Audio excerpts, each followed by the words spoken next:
After Democrats on the House Oversight Committee released a copy of the birthday note Donald Trump allegedly sent to Jeffrey Epstein, Republican lawmakers are insisting it's not Trump's signature on the lewd note.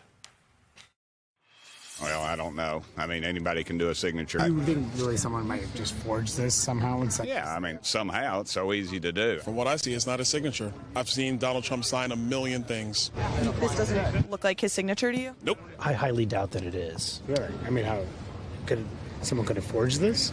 Well, are we talking about the birthday card? The letter to Trump, apparently. Oh, I would, that's new for me. I've not seen that. We'll let other people decide whether it's real or not. But Trump's signature in letters to George Conway and our own Lawrence O'Donnell show striking similarities to the 2003 birthday note provided to the Oversight Committee by the Epstein estate. Other outlets, like the New York Times, have examined several letters not independently reviewed by NBC News, but they reached the same conclusions. But Trump continues to double down, denying he signed or drew the letter and telling NBC News that Epstein is, quote, a dead issue. Folks, the survivors of Epstein's abuse who are still seeking justice and accountability, well, they would disagree.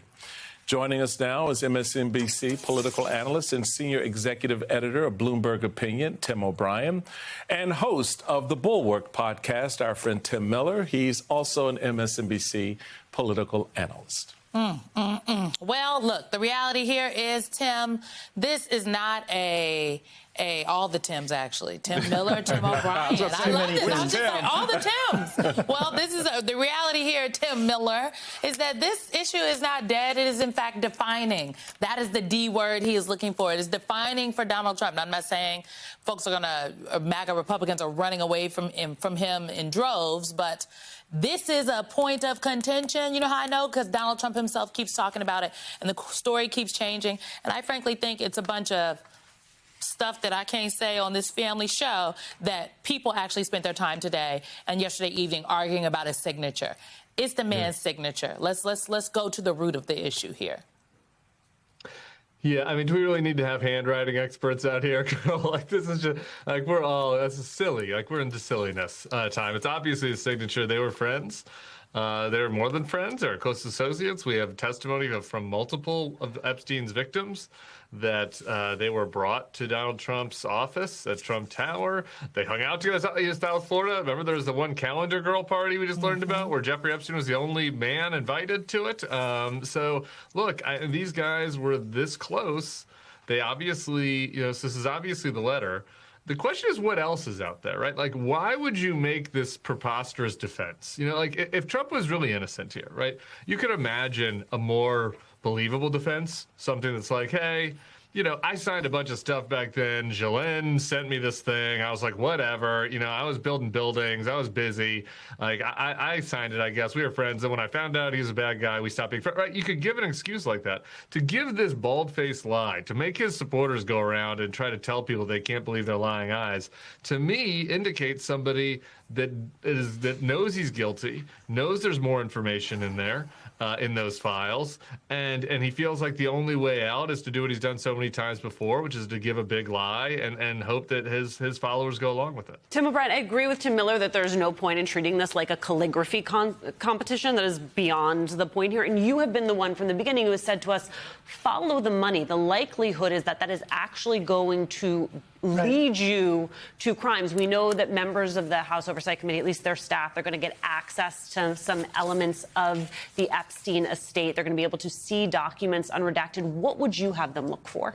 Well, they should look for tax shelters. It's interesting that this whole investigation is running apace with the Trump administration getting the IRS to turn its back on patently obvious abusive tax shelters used by corporations and wealthy people. That was one of the services Jeffrey Epstein provided to his clients. He engineered tax shelters for them. Leon Black and others have said that's what they were grateful to him for.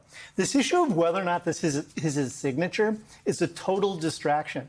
The issue is whether or not he had a relationship with Epstein, and the letter establishes that. The Wall Street Journal, when they first covered this, didn't say it was necessarily his signature. They simply said he sent the letter to Epstein.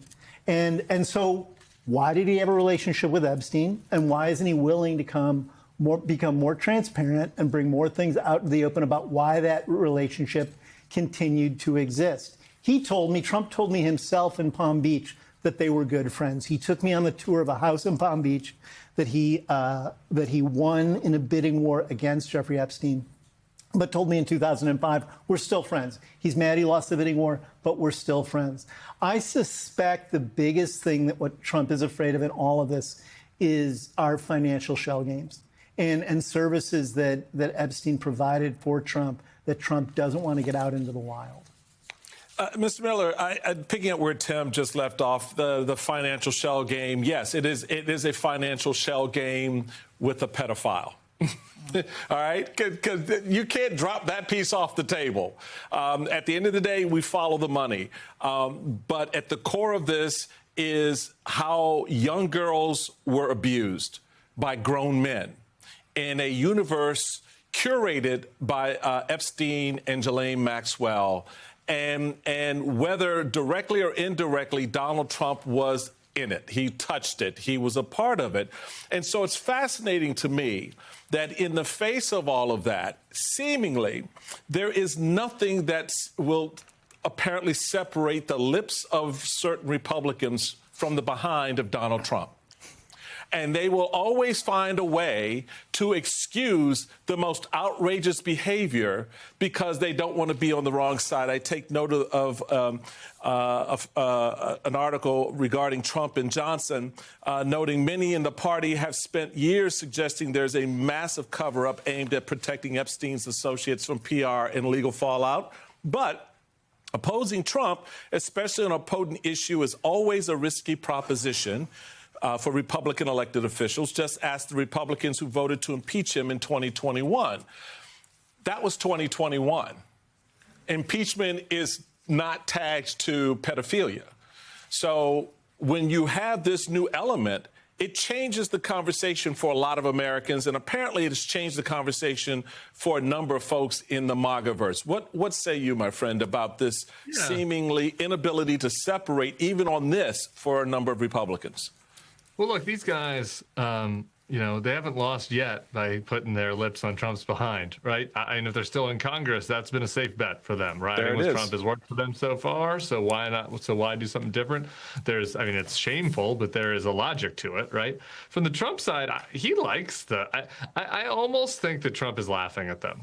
Right, like there's a humiliation ritual element to this. It's how you gain power. It's how you ensure that they'll do your bidding. To be like, you're going to go out and lie for me. You're not just going to lie for me. You're going to tell the most preposterous lie imaginable to protect me from my relationship with the country's probably most notorious child sex trafficker.